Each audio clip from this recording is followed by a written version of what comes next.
ఈరోజు beans curry ఎలా చేయాలో చూపిస్తాను. బీన్స్ కర్రీ ఫస్ట్ ఉల్లిపాయలు వేసుకోవాలి. నూనె వేసుకున్నాను. నూనె వేగిన తర్వాత ఇలాగా కుక్కర్లో త్వరగా ఉడికిపోయిద్ది అన్నమాట. పొద్దున్నే స్కూల్స్కి కానీ కాలేజెస్ కానీ తొందరగా ఉడికిద్ది. ఇది రాని వాళ్ళకి నేను చెప్తున్నాను. ఏ అయినా కానీ నేను రాని వాళ్ళకి చెప్తాను. ఇలా సగం ఉడికాక అల్లం వెల్లుల్లి పేస్ట్ వేసుకోవాలి. కరివేపాకు వేసుకొని కొద్దిసేపు ఇలాగ కొంచెం సిమ్లో పెట్టి మగ్గనివ్వాలి.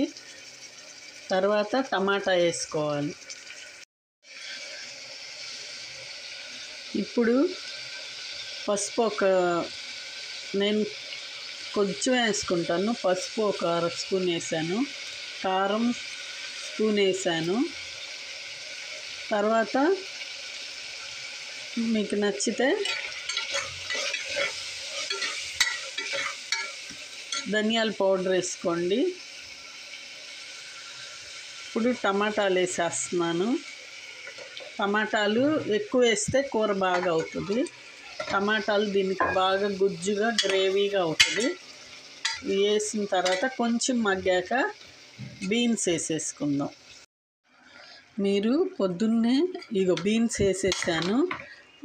టమాటాలు ఎక్కువ వేసుకొని ఇట్లా గ్రేవీలా చేసుకోండి. ఫ్రైలు అయితే మీకు హెల్త్కి కూడా మంచిది కాదు.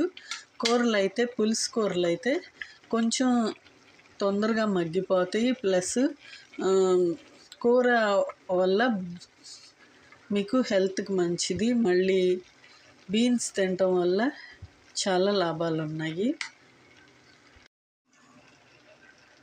ఇప్పుడు కొంచెం వాటర్ పోసుకొని గ్రేవీగా అయ్యేదాకా వాటర్ పోసుకొని కొంచెం సాల్ట్ వేసాను. సాల్ట్ ఇప్పుడు కుక్కర్ పెట్టేయండి. ఒక 5 నిమిషాల్లో 10 నిమిషాల్లో మీకు కూర అయిపోయిద్ది. పొద్దున్న కాలేజీలకు కానీ స్కూల్స్కి కానీ త్వరగా మీరు సేవ్ అవుతారు. కుక్కర్లో అయిపోయింది చూడండి. కూర ఎట్లా గ్రేవీగా వచ్చేసింది. అట్లాగా కొంచెంసేపు సిమ్లో కుక్కర్ తీసాక కొంచెంసేపు సిమ్లో పెట్టండి. దగ్గరికి వస్తుంది, బాగుంటుంది కర్రీ. అయిపోయింది, త్వరగా అయిపోయిద్ది మీకు. ఇదిగోండి పులుసు curry. Thank you all. Like కొట్టండి, షేర్ చేయండి, సబ్స్క్రైబ్ చేయండి. Thank you all. ఇదిగోండి.